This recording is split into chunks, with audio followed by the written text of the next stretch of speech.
ఇప్పుడు మీరు ఇచ్చిన రికమెండేషన్ ప్రకారమే, మీరు చెప్పిన దాని ఆదేశాల ప్రకారం ఇప్పుడు ఆయన్ని అధ్యక్ష పదవి నుంచి తొలగించారా? చెప్పాం, మనం చేసేసి ఉంటారు అనుకుంటున్నాను. అదే చేసేశారు. ఇప్పుడు బసవరాజు అని ఆయన అధ్యక్షుడిగా ఆయన బాధ్యతలు స్వీకరించాడు. వైస్ ప్రెసిడెంట్ అయ్యి ఉంటాడు. అవును, అది మామూలుగా ఉంటుంది కదా, ప్రెసిడెంట్ లేకపోతే వైస్ ప్రెసిడెంట్. ఇప్పుడు ఆయన ఆల్రెడీ రిమాండ్కి వెళ్ళాడు కాబట్టి పెట్టుంటారు. అదేమంతా ఓకే, మనం కూడా చెప్పాము కాబట్టి చేసి ఉంటాం. ఓకే. సో అంటే అంతిమంగా ఇప్పుడు ఈ కేసుకు సంబంధించి దీని రిఫ్లెక్షన్స్ సినిమా పరిశ్రమ మీద ఎలా ఉండబోతున్నాయి? దీని మీరు అన్నట్టు ఇది ఒక హెచ్చరిక లాంటిదా ఈ పనులు చేసే వాళ్ళందరికీ అనుకోవచ్చా మనం? డెఫినెట్గా హెచ్చరిక. ఎందుకంటే కెరియర్స్ మనందరం చాలా ఆశలతో వస్తాం ఇండస్ట్రీకి.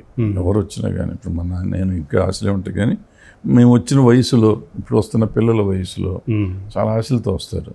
వచ్చినాక ఇక్కడ కొన్ని రకరకాలు జరుగుతూ ఉంటాయి, ప్రలోభాలు జరుగుతూ ఉంటాయి, ఆకర్షణలు జరుగుతూ ఉంటాయి, ఆకర్షణలు ఉంటాయి, భయం ఉంటుంది, పైకి ఎదగాలని కోరిక ఉంటుంది. అందులో మనం ఇళ్ళు వదిలిపెట్టేసి ఇళ్లతో పోటాడుకుని వస్తాం, ఊర్లో వదిలిపెట్టి వచ్చేస్తారు చాలామంది. మళ్ళీ వెనక్కి వెళ్ళలేరు. సో ఇక్కడే ఉండాలనుకుని కింద ఈదుతా కూర్చుంటారు, చాలా ఇబ్బందులు పడుతూ ఉంటారు. కొంతమంది చాలా అద్భుతంగా చేసి వస్తారు, మనకు వాళ్ళు కనపడుతూ ఉంటారు, అద్భుతంగా పైకి వెళ్ళిపోయారు, మనం కూడా వెళ్తామేమో. సో వాళ్ళు కూడా చెప్తారు, కొంచెం సాడ్ స్టోరీస్ ఉంటాయి, మంచి బ్రిలియంట్ స్టోరీస్ ఉంటాయి. మనం ఏ రకంగా వెళ్ళేవాళ్ళు ఆ రకంగా వెళ్తానికి ప్రయత్నం చేస్తూ ఉంటారు. సో ఇవన్నీ అంత భయపడకూడదు అనేది ఫస్ట్ పాయింట్. అదే ఇప్పుడు చాలామంది చెప్తున్నారు, ఎందుకు భయపడాలి, నేను కాదని మేము బతకలేదా అని చాలామంది చెప్తున్నారు. నిజంగా అది ఉండాలి, ఆ ధైర్యం రావాలి. ఒకవేళ ఇటువంటి జరిగితే కంప్లైంట్ ఇచ్చే ధైర్యం కూడా ఉండాలి. బేసిక్గా అది కావాలి. అదే కంప్లైంట్ ఇవ్వకూడదు, బయటికి రాకూడదు. మనం ఏమంటున్నాం, ఇప్పుడు రెండు వర్గాలుగా చాలామంది చెప్తున్నారు, రెండు వర్గాలుగా చీలిపోయింది ఇండస్ట్రీ అనేది కొంతమంది చెప్తున్నారు, రకరకాలుగా మాట్లాడుతున్నారు. చీలిపోవటం కాదు, ఇక్కడ ఏం జరిగిందంటే రెండు ఆర్గ్యుమెంట్స్ ఉంటాయి. మన మనుషులం కదా, నేనేమంటాను, ఒక వ్యక్తిగా, ఒక సినిమా ఇండస్ట్రీలో ఉన్న మనిషిగా మనం అల్లరి చేసుకోవటం ఎందుకు, ఇది బయటికి రావటం ఎందుకు, ఇవన్నీ ఎందుకు చేయాలి ఇట్లాగూ, అయినా ఇంతకాలం కలిసి ఉన్నాక ఇప్పుడు ఏంటి దొబ్బిడాయి, ఇలాంటివి వస్తాయి అన్నీ నేను అంటాను. నాణ్యానికి ఒకవైపు. ఇంకో నేనేమంటానంటే, ఇట్లా చేయటం కరెక్టా?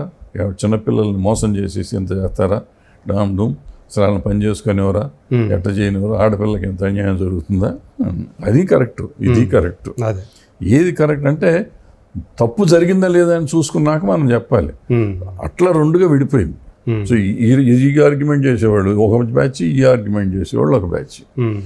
సో బేసిక్ ఇద్దరికీ కావాల్సింది ఏంటంటే ఇండస్ట్రీలో మంచిగా ఉండాలి, ఇండస్ట్రీలో సరిగ్గానే ఉండాలంటున్నారు కాబట్టి.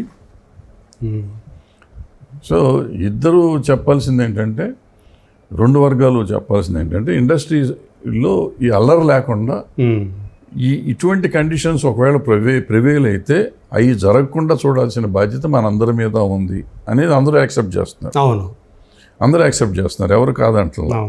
సో అందరూ యాక్సెప్ట్ చేస్తున్నప్పుడు ఒక కమిటీ వేసి చెప్తే కొంప మునిగింది ఏం లేదు కదా, ఇట్లా చేద్దాం అని చెప్తున్నారు. మనకి నచ్చితే తీసుకుంటాం, లేకపోతే లేదా. మనం రికమెండేషన్స్ ఇచ్చేది ఈ కమిటీ ఛాంబర్కి ఇస్తుంది. ఛాంబర్ అంటే మళ్ళీ మనమే అందరం ఛాంబర్లో మనమే కూర్చునేది. అది తప్పు వాళ్ళు చెప్పింది తప్పు అయ్యంటే తప్పు అని తీసేస్తాం, రైట్ అనుకుంటే అట్టి పెడతాం, అంతే కదా.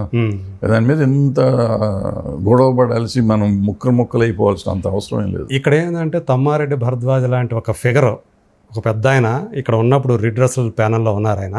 ఆయన తలుచుకుంటే ఇది అసలు పోలీస్ కేసు దాకా వెళ్ళేది కాదు అనే వర్షన్ కూడా ఒకటి వినిపిస్తూ ఉంది. దీన్ని ఎలా తీసుకుంటారు? అంటే నేను ఒకప్పుడు చాలా పవర్ఫుల్గానే ఉండేవాడినేమో, నేను చాలా మామూలు మనిషిని. 10 ఏళ్ళ నుంచి నేను ఇండస్ట్రీలో పెద్దగా సత్సంబంధాలు కొంచెం దూరంగానే ఉంటున్నాను. అఫ్కోర్స్ అందరితో బాగానే ఉంటున్నాను, అది వేరే సంగతి. సో నేను ఎంతవరకు నేను చేయగలను. ఇప్పుడు కొంత ఉంటుంది, మనం చెప్తాం ఏదైనా ఉండగానే ఒక పని ఉంటే ఇట్లా అయితే అవుతుంది, ఇట్లా అయితే ఇట్లా అవుతుంది అని చెప్పి. సో అండ్ నాకు చాలా వరకు అర్థం అవుతుంది ఇష్యూ ఏంటి అనేది, వెనక ఉన్న ఏం జరిగి ఉంటుంది, ఇది ఇట్లా జరిగి ఉంటుంది ఇట్లా అని చెప్తే అవతల వాళ్ళు వినాలి కదా మన మాట. వింటారని గ్యారెంటీ లేదు. నువ్వు వచ్చారు కదా అని చెప్పి నువ్వు చేయకపోతే పో అని అంటానికి ఏం లేదు. ఇదైతే ఇది జరుగుతుంది, ఇదైతే ఇది జరుగుతుంది, మనం మ్యాటర్ చెప్తాం క్లియర్గా. ఓకే, సో ఇది జరిగి ఉంటుంది, అందుకని దీన్ని పట్టించుకోకుండా పని చేసుకో అనేది ఒక పద్ధతి. లేదు మా మాటలు నువ్వు నమ్మవు, నేను ఏదో అవతల వాళ్ళకి సపోర్ట్ చేస్తున్నాను అనుకుంటే ఇది ఇట్లా ఉంటుంది, ఇక్కడికి వచ్చి కంప్లైంట్, ఇది సీరియస్ అలర్ అయిపోతారు, తర్వాత మీ ఇష్టం. ఈ రెండిట్లు ఏదైనా తేల్చుకో, అంతవరకే చెప్పగలను. కానీ నేను ఇది తీసుకుంటే మళ్ళీ నువ్వేదో సైడ్ వెళ్ళావు అంటారు, నాకు ఎందుకు అవసరం ఇదంతా. ఓకే, అయితే మీరు మీ ప్యానల్ తరపున చెప్పాల్సినంత చెప్పారా బాధితురాలకి? ఇక్కడ ఎవరైతే బాధితురాలు, నేను భరద్వాజ్గా నేను చెప్పాను, వ్యక్తిగతంగా చెప్పారు మీరు? ఆమెకు కూడా చెప్పారు? ఆమెకి ఇట్లా వచ్చినప్పుడు చెప్పాను, మొదట్లో చెప్పాను. సో ఆమె రెడీ అన్నారా? అన్నిటికీ సిద్ధపడే 2 మార్గాలు చెప్పాను, వాళ్ళకి ఏం తెలుసుకుని మా ప్యానల్కి వచ్చింది. అదే మీ ప్యానల్ని సంప్రదించిన తర్వాతనే కదా ఆమె, నేను అంటుంది పోలీస్ కేసు పెట్టింది ఆమె, అదే నేను అంటుంది. అంటే మీరు చెప్పాల్సింది చెప్పిన తర్వాతనే అంతా కూడా. నేను చెప్పడం ముందు అబ్బా, ప్యానల్కి వెళ్ళక ముందే చెప్పాను అబ్బా. ఓకే, ప్యానల్కి వెళ్ళాలా లేదా మామూలు నువ్వు చెప్పే మన మామూలు పెద్దరికంతో మనం సాల్వ్ చేయాలా అనేది 2 ఉంటాయి కదా. అవును. సో ఏదో తేల్చుకోమన్నాం, ప్యానల్కి వెళ్తాం అన్నారు, వెళ్ళిపోమన్నాం. ఓకే, ఒకసారి వన్స్ ప్యానల్కి వెళ్ళిన తర్వాత ఇక జరిగేది ఇక్కడ ఉండదు ఇక. ఓకే, నువ్వు అన్నట్టు నువ్వు తేల్చేయచ్చు కదా, తేల్చొచ్చు, నిజంగా తేల్చొచ్చు. తేల్చే అవకాశం అవతల ఇవ్వాలి కదా. అవును, అంటే గతంలో అయితే మీ మాట చెల్లుబాటు అవుతూ కూడా వచ్చింది, మీ మాట వింటూ వచ్చేవారు కదా. బట్ అయ్యేదేమో, సరిగ్గా కూర్చుంటే అయ్యేదేమో. బట్ నేను నా నెత్తినేసుకుంటాను, నాకు ఇష్టం లేదు. ఇది కనపడుతుంది కేసుగా, ఒక కేసు. ఆ అమ్మాయి పక్కన పెడితే, అంటే జానీ మీరు ఆయన వర్షన్ విన్నారు కదా, ఆయన ఏమంటున్నాడు? ఆయన అది కమిట్ అవుతున్నాడా, కన్ఫెస్ అవుతున్నాడు? అసలు ఏమన్నా నేను చేశాను అనేది ఇంకా అవ్వలేదు కదా, జడ్జిమెంట్ అయినాక చెప్తాను. ఇప్పుడు ఓకే, నాకు 15 రోజుల తర్వాత అన్ని వివరాలు, మొత్తం వివరాలు చెప్తాను. ఇప్పుడు చెప్పాను. ఓకే, చెప్పకూడదు. అదేలే. ఆ మీద ఏంటంటే మామూలుగా బయటకు వచ్చేసింది, ప్రింట్ అయిపోయింది కాబట్టి మనం మాట్లాడకూడదు. అదే నేను మాట్లాడిపోయిన ప్రజలందరికీ తెలుసు. ఈయన ఏం చెప్పాడు ఎవరికి తెలియదు కదా. నేను కొత్తగా చెప్పి మళ్ళీ దాని మీద బయట అన్ని ఛానళ్ళు దాన్ని పెట్టి ఇది అబద్ధం, ఇది నిజం, ఇవన్నీ మనకి ఎందుకు చెప్పే అవసరం. అదే. సో మొత్తానికంటే ఇది మీకు కూడా ఒక వ్యక్తిగతంగా అయితే బాధ కలిగిస్తుందా ఇలా ఈ కేసు ఇలాంటి టర్న్ తీసుకుని? ఇప్పుడు ఇన్నేళ్ళ నుంచి ఇండస్ట్రీలో ఉన్నాము, ఇండస్ట్రీలో ఉండి ఎంత అల్లరి జరుగుతుందంటే అసహ్యం వేస్తుంది. ప్రతి వాళ్ళు వచ్చి దాన్ని దీన్ని చెప్పి దానికి ఇంకొకళ్ళకి అంటగట్టి, ఎవరో నాకు జనసేన మీద పవన్ కళ్యాణ్ మీద కోపం అంటాడు ఒకడు, నేను గుంటనక్క అంటాడు ఒకడు, విషం కక్కుతున్నాను అంటాడు ఇంకొకడు. మనకి ఏం సంబంధం ఉంటుంది? మనకి ఏం సంబంధం ఏమన్నా ఉందా? నాకు అసలు ఎవరు నమ్మని కూడా నమ్మరు. జానీ అనే అతను ఇంత పెద్ద డ్యాన్స్ మాస్టర్ అనేది నాకు తెలియదు అసలు. ఓకే, మీరు చూస్తే ఒక ఛానల్లో నేను ఎక్కడో అడిగితే ఆ రోజు అవార్డ్స్ వచ్చిన రోజు న్యూస్ వచ్చింది, ఫిలింఫేర్ నేషనల్ అవార్డ్స్ అని వచ్చింది. ఫిలింఫేర్ కాదు, నేషనల్ అవార్డు అది కాదు. ఆ రోజు వచ్చిన రోజు న్యూస్ వచ్చింది, ఫిలింఫేర్ నేషనల్ అవార్డు. ఫిలింఫేర్లో నేషనల్ అవార్డు నేను లైవ్లో చెప్పాను, రికార్డెడ్ ఉంది చూసుకోండి. ఫిలింఫేర్లో నేషనల్ అవార్డు ఉండదు, అయినా అది ఏదో చెప్తున్నారు కాబట్టి అతనికి కంగ్రాచులేషన్స్ అని పెట్టాను నేను. అంటే నేషనల్ ఫిలిం అవార్డ్స్కి ఫిలింఫేర్ అవార్డ్స్కి తేడా తెలియని వాళ్ళు ట్విట్టర్ ఫిలింఫేర్ నేషనల్ అవార్డ్స్ అని పేరు పెట్టుంటారు అంతే. పెట్టింది అది తీసుకుని వచ్చి నాకు నేను అది రికార్డింగ్లో ఉండగా పట్టుకొచ్చి గబుక్కుని చూపించారు. ఫిలింఫేర్ అన్ని ఏ భాషగా ఆ భాష ఇస్తారు తప్ప. తెలుసు నాకు, అవన్నీ తెలుసు. అందులో జడ్జిగా అక్కడ అందులో జ్యూరీలో కూడా ఉండేవాడిని కాబట్టి నాకు తెలుసు. మళ్ళీ ఏమైనా మార్చారేమో, రోజుల పరిస్థితులు మారుతున్నాయి, ఫిలింఫేర్ వాళ్ళు మార్చారేమో, ఏదైనా నేషనల్ అవార్డు ఫిలింఫేర్ అంటున్నారు కాబట్టి కంగ్రాచులేషన్స్ అని ఒక మాట చెప్పాను నేను ఆ రోజు. నేను మళ్ళీ ఇప్పుడు ఈ కేసు అవుతున్నప్పుడు కూడా నేను మళ్ళీ చెక్ చేస్తే, నేను మొన్న అనుకుంటా చెక్ చేస్తే ఇది నేషనల్ అవార్డే, పక్కా నేషనల్ అవార్డే. 4 రోజుల క్రితమే కదా అతనికి అనౌన్స్ చేసింది. సో ఇప్పుడు మాకు ఎంత గర్వంగా ఉంటుంది అంతే. ఈ ఇండస్ట్రీలో ఇక్కడ అసలు మన వాళ్ళని పని చెయ్యనివ్వము అని చెప్పినాక మనం వచ్చి మనం భాష కానీ వేరే భాషకి వెళ్ళి మన కుర్రాడు వెళ్ళి అక్కడ పని చేసి నేషనల్ అవార్డు సాధించాడంటే డెఫినెట్గా అందరికంటే ఎక్కువ నేను ఆనందిస్తాను. ఎందుకంటే నాకు వచ్చినట్టే ఫీల్ అవుతా, అంత ఫీలింగ్ ఉంటుంది. ఎందుకంటే పర్టికులర్ డాన్సర్స్ ఫైటర్స్ని ఎంత హింసించారో నాకు తెలుసు. 20 సంవత్సరాల క్రితం వాళ్ళ ఊహాతీతాలు, వాళ్ళ కష్టాలు, అది బయట వాళ్ళకి వెళ్ళి చేయటం అనేది అసలు అవుట్ ఆఫ్ క్వశ్చన్. అవును, మనది ఇక్కడ మన చేయాలంటేనే వాళ్ళని పెట్టుకుంటారో సస్తారా అని బెదిరించారు మనకు 15 ఏళ్ల కింద వరకు. సో ఇప్పుడు కొంచెం మనం దారిలోకి వచ్చి మనం చేసి ఇవాళ మనం పరభాషకి వెళ్ళి చేసి అక్కడ పేరు తెచ్చుకోగలుగుతున్నాం అంటే, నేషనల్ అవార్డు తెచ్చామంటే ఎంత గర్వంగా ఉండాలి మనకి. అవును, అంత గర్వంగా ఉండే పరిస్థితుల్లో ఈ కేసుని ఇంకో రకంగా చూస్తాం మనం. అవునుగా, ఇప్పుడు నేను పర్సనల్గా గెలిచినట్టే. నేను ఎవరో చాలా మంది తెలిసి ఉండకపోవచ్చు ఇవాళ సమాజంలో, బట్ దీంట్లో ఈ తరానికి నేను పడ్డ పాటలు దీనికోసం, అంటే నేను పర్సనల్గా పాటలు అంటే ఉద్ధరించానని నేను అంటున్నాను. నేను యూనియన్ల కోసం కానీ ఈ హైదరాబాద్లో ఇండస్ట్రీ ఉండటం కోసం నేను నా కంట్రిబ్యూషన్ ఉంది, నాకు ఉందని నేను నమ్ముతాను. ఎవరు నమ్మిన నమ్మపోయిన నాకు తెలుసు ఆ రాష్ట్రం ఏంటో. అది మన కుర్రాళ్ళకి వచ్చిందంటే నిజంగా I feel very proud. So దాన్ని పట్టుకుని ఇప్పుడు ఏదో వస్తే నాకు వాళ్ళ మీద విషయం వీళ్ళ మీద విషయం అని రాజకీయాలు తీసుకొచ్చి మనకి ఏం సంబంధం? మన పిల్లలు అద్భుతంగా చేస్తున్నారు, ముందు గొంతులు వేస్తున్న టైంలో రాజకీయాలు తీసుకొచ్చి దీన్ని మాట్లాడుతుంటే బాధేస్తుంది. అది కాకుండా కూడా అసలు ఇండస్ట్రీలో ఇటువంటి బయటికి రావటం అలరావటం అనేది కూడా నాకు బాధేస్తుంది. కానీ తప్పని పరిస్థితి, మనం ఏం చేసుకోవాలి, మనం ఏం చేయలేము, మన చేతుల్లో ఉండవు.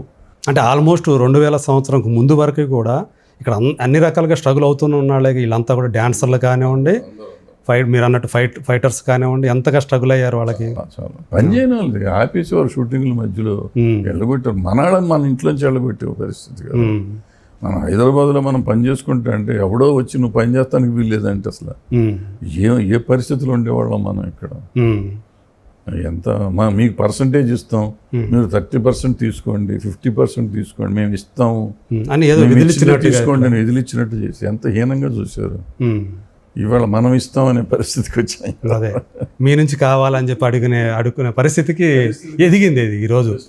మన ప్రొడ్యూసర్లు కూడా పర్సంటేజ్ తీసుకుని అక్కడి నుంచి తెచ్చుకుంటాం మాస్టర్లు అనేవారు వీళ్ళు. ఇవాళ మనని తీసుకెళ్తున్నారు అక్కడోళ్ళు ఎక్కడోళ్ళు హిందీకి వీళ్ళు వెళ్తున్నారు,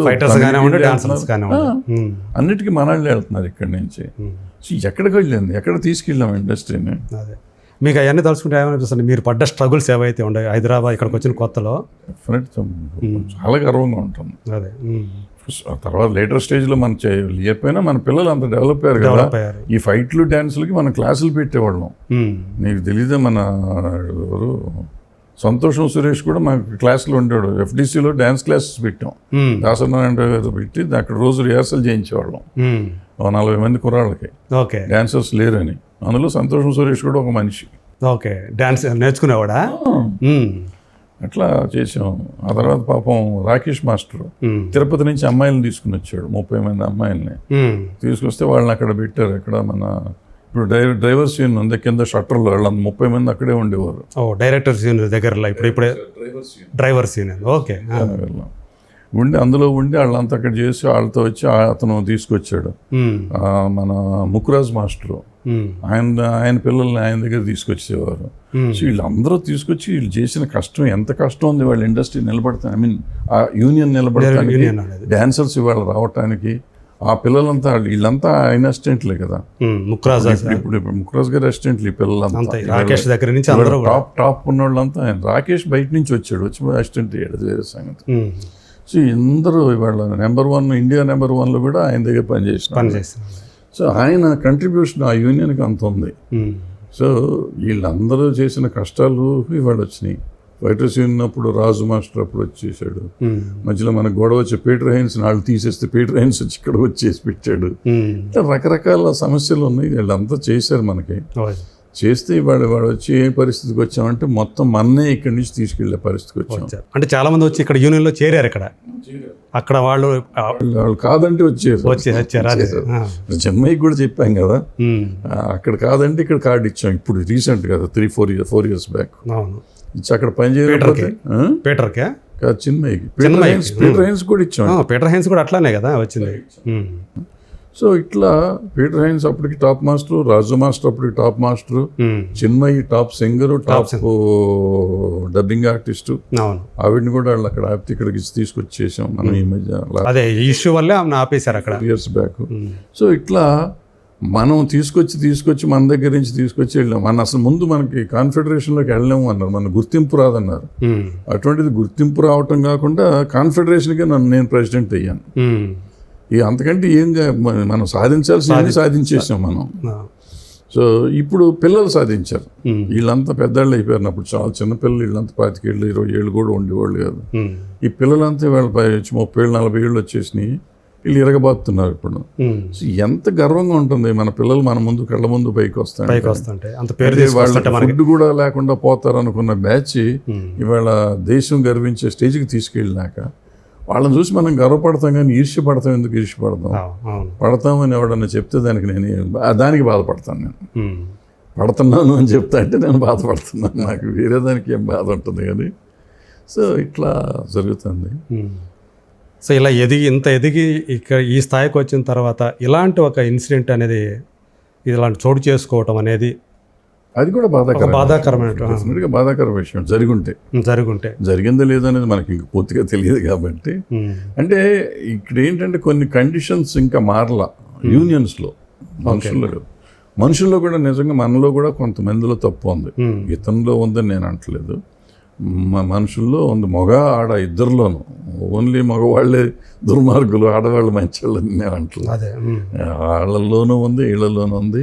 ఇప్పుడు ఈ యాక్టులు తీసుకుని అవకాశం తీసుకునే వాళ్ళు కొంతమంది ఉన్నారు. సో వీటన్నిటినీ క్షుణ్ణంగా పరిశీలించకుండా గబుక్కుని ఏది నోరు జారకూడదు. వీళ్ళకి రైట్, వాళ్ళు తప్పు, వాళ్ళు రైట్, వీళ్ళు తప్పు అని అంటున్నామంటే తప్పేది. అవును, అంటే నిజం. మనం ఎవరైనా థర్డ్ పర్సన్స్ కింద లెక్క. మనం థర్డ్ పర్సన్స్ కింద చూడాలి, మనకి జాగ్రత్తగా చూడాలి, 1-2 సార్లు చెక్ చేసుకోవాలి, అప్పుడు ఏదన్నా మాట్లాడాలి. అంతే తప్ప గబాలని అది జరిగింది అని మనం అంటాం అనేది రైట్ పాయింట్ కాదు. నేనున్న స్టేజ్కి నాకు అది రైట్ కాదని నాకు అనిపిస్తుంది. అదే. సో మీరైతే ఈ నిర్దోషిగా బయటపడాలని కోరుకుంటున్నారా జానీ, లేకపోతే ఏది ఉంటే అది ఏం జరిగిందో మనకి పూర్తిగా తెలుసుకున్నాక దాన్ని బట్టి చేయాలి తప్ప నేను నిర్దోషిగా అని చెప్పి ఇప్పుడు చెప్పాడు, అదిగో చెప్పాడు అంటారు మళ్ళీ. నాకెందుకు వచ్చిన గోల? ఇప్పుడు ఎవరైనా కానీ జరగకూడదని కోరుకుంటాం. తప్పు జరగకుండా ఉంటే మంచిదని. 2 రకాలు ఉంటుంది. ఒక వర్గం అతను దుర్మార్గుడు అంటున్న వాళ్ళు ఉన్నారు, ఒక వర్గం అతను బంగారం దేవుడు అంటున్న వాళ్ళు ఉన్నారు. చాలామంది హెల్ప్ చేయాలి. ఎందుకంటే ఈ మధ్య రీసెంట్గానే రిటైర్ అయిన వాళ్ళకి కూడా ఆయన ఇన్సూరెన్స్ కల్పించడానికి ఆయన రామ్ చరణ్ ద్వారా తీసుకొచ్చి చాలా అమౌంట్ తీసుకొచ్చి చేయించాడని చెప్పేసి చేయట్లేదు నేను అంటలేదు. అందుకని ప్రతి వాళ్ళు అటు కష్టపడి వచ్చిన వాళ్ళు కదా, పక్కనోడు ఇంకెవడు కష్టపడకూడదు అనుకునే వాళ్ళు ఉంటారు. సో మంచి చేస్తున్నారు కాబట్టి చెడు చేసి ఉండకపోతారు అని అనుకోవటం కరెక్ట్ కాదు. అనుకోవటం కరెక్ట్ కాదు. But at the same time complaint వచ్చింది కాబట్టి తప్పుడోడు అనుకోవటం కూడా కరెక్ట్ కాదు. అంటే ప్రతి మనిషికి బలహీనతలు ఉంటాయి. అలాంటి ఒక బలహీనత గురై ఉండొచ్చు ఆ టైంలో. సో మొత్తానికి 100 మందిని నేను బాగా చూడొచ్చు, ఒకళ్ళ మీద మనసు పడి ఉండొచ్చు, అక్కడ మాత్రం తప్పు చేసి ఉండొచ్చు. అవును, అందు గురించి ఇప్పుడు ఆయనకి సపోర్ట్ చేసిన అందరూ ఆయన అలాంటి మాతో ఎప్పుడు కూడా అలా బిహేవ్ చేయలేదు. ఏమంటున్నారు, అందరూ తప్పు జరగలేదు కానీ కలిసి ఉండేవారు అంటున్నారు. కలిసి ఉండడం కూడా తప్పేగా ఒక రకంగా అట్లా చెప్పుకుంటే. తప్పని తప్పు కాదు, ఇష్టమైనప్పుడు కలిసి ఉండటం ఏమని తప్పలేదు కానీ బట్ ఏది మనం ఎట్ట తప్పు అనుకుంటే సుప్రీంకోర్టే చెప్పింది కదా, అడల్టరీని ఓకే చేసింది కదా సుప్రీంకోర్టే. సో ఇవన్నీ మాట్లాడుకుంటే ఎక్కడికి వెళ్తామో తెలీదు, ఎక్కువసేపు చర్చించుకోవటం కూడా టైం వేస్ట్. అదే. సరే, ఓకే, థ్యాంక్ యూ అన్నయ్య. తర్వాత ఇంకొక అంశం, రాత్రి చూసాం కదా మనం, దేవర ఇష్యూ మీకు తెలిసే ఉంటుంది. ఒక మొత్తం ఆపేశారు, అంటే ఎక్కువ ఓవర్ఫ్లో అయిపోయి, అంటే ఎవరికైతే పాసులు ఇచ్చారో వాళ్ళే కాకుండా పాసులు లేని వాళ్ళు తెలుసుకున్న వాళ్ళందరూ కూడా వచ్చేసేసి. అది ఎంత కష్టమైందండి. నాకు ఎవరో ఫ్రెండ్స్ నాకు ఎప్పుడు ఎవరు అడిగారు 3 పాసులు కావాలని అడిగారు.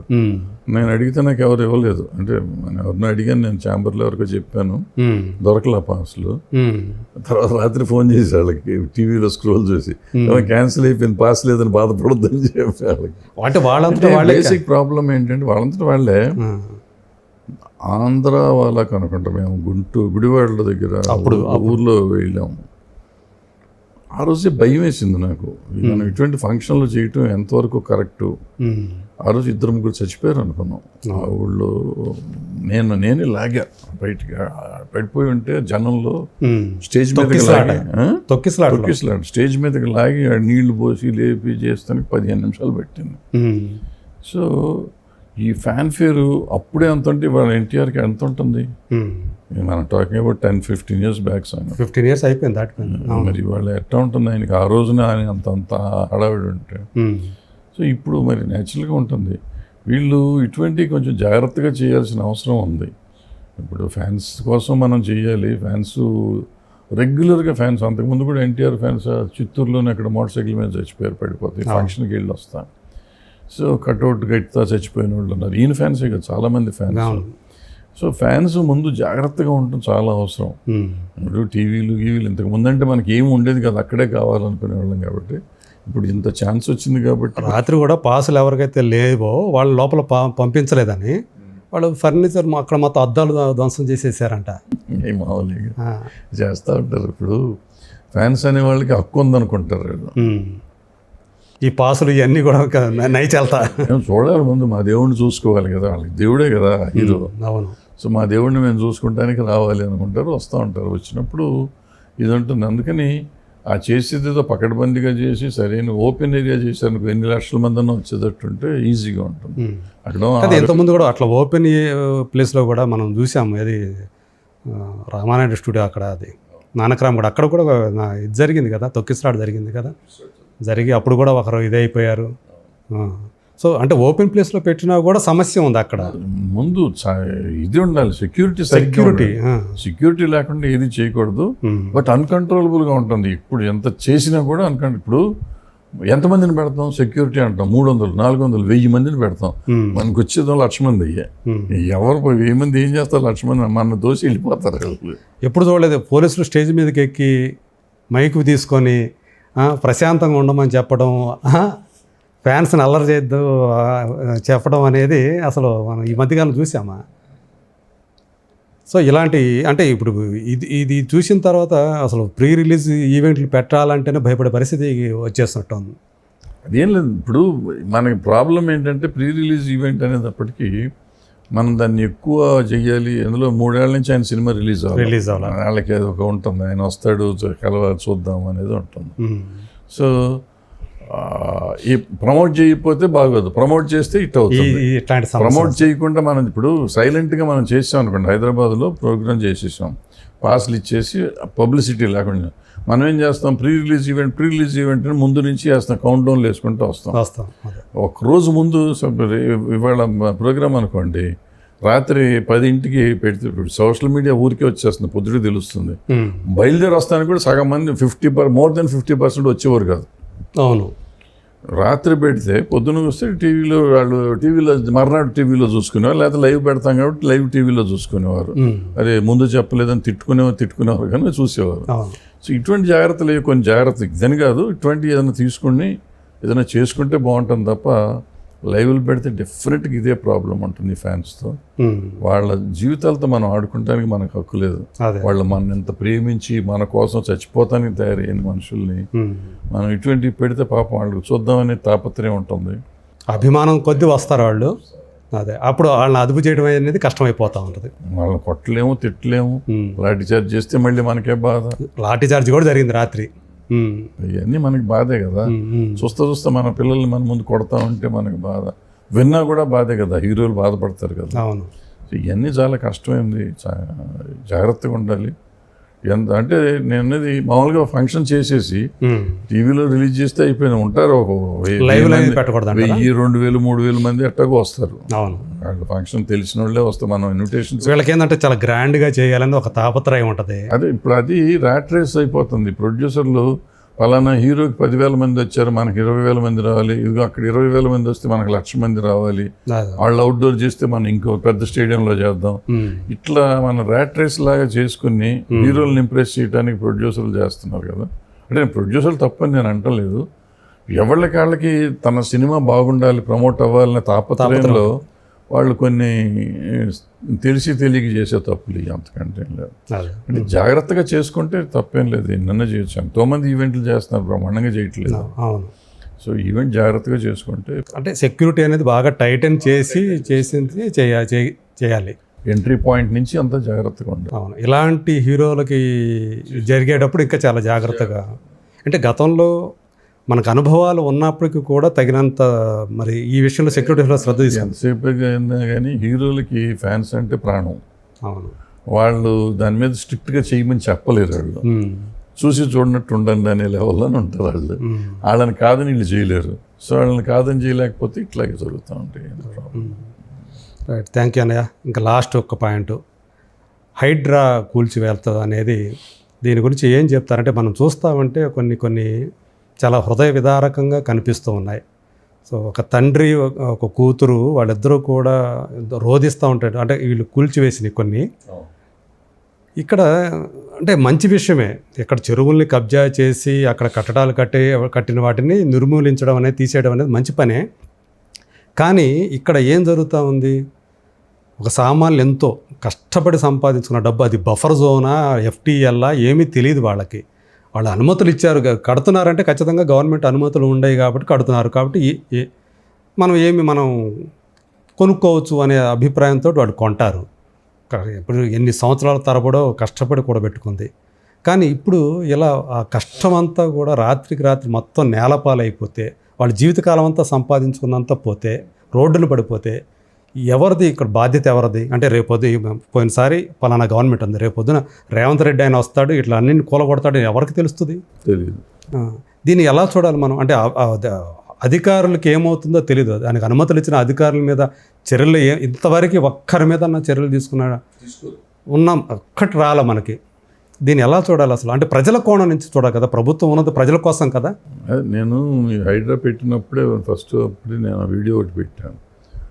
దాంట్లో నేనేమన్నానంటే, ఈ మనకి అసలు మీకు ఫస్ట్ ఈ ఏమంటారు వీటిని రిహాబిలిటేషన్, మెడ్రాస్లో సింగిల్ బెడ్రూమ్ డబుల్ బెడ్రూమ్ కట్టేవారు మొదట్లో. ఎవరైతే నిరాశ్రయులు అవుతారు అక్కడ ఇట్లా ఆక్యుపై చేస్తారు కదా, స్లమ్ క్లియరెన్స్ కింద చేసేవారు అప్పట్లో.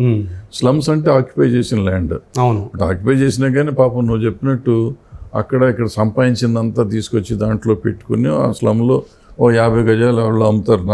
నాలాంటి రౌడీ ఒకటి చూసి 50 గజాలని ఏదో అగ్రిమెంట్ మాత్రం ఉంటాయి అంతే, ఒకటి కాగితం ఇస్తారు, ఇస్తే ఆ 50 గజాలకి నాకు 5,000 10,000 ఇస్తే వాళ్ళు తీసుకుని కట్టుకుంటే గవర్నమెంట్ వాళ్ళకి పవరు, వాటరు అన్నీ సప్లై చేస్తుంది.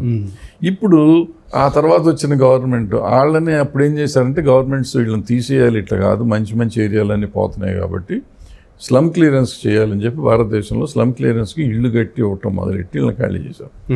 చేసినాక వాళ్ళందరూ ఏం చేశారు, స్లమ్ క్లియరెన్స్ని తీసుకున్న మంచి ఇళ్ళు, సింగిల్ బెడ్రూమ్ డబుల్ బెడ్రూమ్ మంచి ఇళ్ళు వస్తున్నాయి, ఆ ఇళ్ళు మళ్ళీ అమ్ముకోవటం మొదలెట్టి, అమ్ముకుని మళ్ళీ కబ్జా చేయటం మొదలెట్టారు. సో ఇది కొంచెం ఎక్కువైపోయిందని మళ్ళీ అట్ట అయింది. ఇప్పుడు కూడా మనకి ఇందిరమ్మ ఇళ్ళు అవన్నీ అటువంటివి అయ్యాం. ఈ గవర్నమెంట్లు సరిగ్గా ఇచ్చేవో, వాళ్ళకి అలాట్మెంట్ ఇచ్చి సరిగ్గా చేయవు, అది ఒక ఆస్పెక్ట్. ఇప్పుడు రెండో ఆస్పెక్ట్ హైడ్రాకి వచ్చేటప్పటికి ఏంటంటే, అసలు ఎవరు కట్టనిచ్చారు? అదే కదా, అది నేను చెప్పింది మొన్న. ఎవరు కట్టనిచ్చారు? నేను ఇప్పుడు పెద్ద వాళ్ళకి కొన్ని కూలగొట్టారు, వాళ్ళకి 30 కోట్లు 40 కోట్లు పోయినా కానీ పెద్ద ఇబ్బంది లేదు, ఎందుకంటే వాళ్ళు అంతకంటే ఎక్కువ సంపాదించుకున్నారు వాటి మీద, వాళ్ళకి ఇబ్బంది. ఫర్ ఎగ్జాంపుల్ మీరు అన్న ఎన్ కన్వెన్షన్ కూడా అందులో ఒక భాగం, ఒకటి అటువంటిది ఏదైనా ఉంది, ఓయో ఉంది, వాళ్ళు చాలా కోట్లు కూడా సంపాదించారు, వాళ్ళకి తట్టుకోగలరు. రైటా తప్ప అనేది పక్కన పెడితే వాళ్ళకి ఇబ్బందులు లేవు. బట్ మీరు చెప్పినట్టు అది కానీ ఇక్కడ ఒక కోకాపేట రోడ్డు మీద ఒక చిన్న కొత్తగా పెడుతున్నారు, దానికి వాళ్ళు పాపం కొన్ని లక్షలు పెట్టారు, ₹1 లూప్ కొంత పెట్టారు. ఓకే, వాళ్ళు పాపం షట్టరా లేకపోతే చిన్న ఒక హోటల్ లాంటిది ఏదో పెడుతున్నారు, పాలమూరి గ్రిల్లు అటువంటిది ఏదో పెడుతున్నారు. వాళ్ళు పెడతాంటే దాన్ని కోలుకొచ్చారు రోడ్డు మీద బ్రహ్మాండంగా సెట్ చేసి, అంత సెట్ చేసినాక. సో అది ఇంకా మొదలు పెట్టలేదు, ఇంకా స్టార్ట్ చేయలేదా? అవతల స్టాప్ ఓపెనింగ్ కనుక కోలుకొట్టారు. అయ్యో, వాళ్ళంతా సెట్ చేసి ప్రాపర్టీస్ అన్ని పెట్టుకుని కుర్చీలు టేబుల్ అన్ని రెడీ చేసి అటువంటి 2-3 చోట్ల పగలు కొట్టారు మొత్తం. సో అది ఒకటి. ఇంకోటి ఇప్పుడు మీరు చెప్పిన దగ్గర విలేజ్ అమీన్పూర్ అట్లా వాళ్ళకి కూడా పట్టాలండి ఇచ్చే, కుకటపల్లి నల్ల చెరువు దగ్గర వాటర్ ఉంది, రోడ్లు ఉన్నాయి, అన్నీ ఇచ్చారు, గవర్నమెంట్ ఇచ్చింది. ఇప్పుడు ఆ ఇచ్చిన వాళ్ళు ఎవరు? పట్టాలు ఇచ్చిన వాళ్ళు ఎవరు? ఇది ఇచ్చిన వాళ్ళు ఎవరు? పర్మిషన్ ఇచ్చిన వాళ్ళు ఎవరు? మళ్ళీ నీళ్లు పవర్ ఇవ్వకపోయి ఉంటే వాళ్ళు వెళ్ళిపోయేవారు కదా.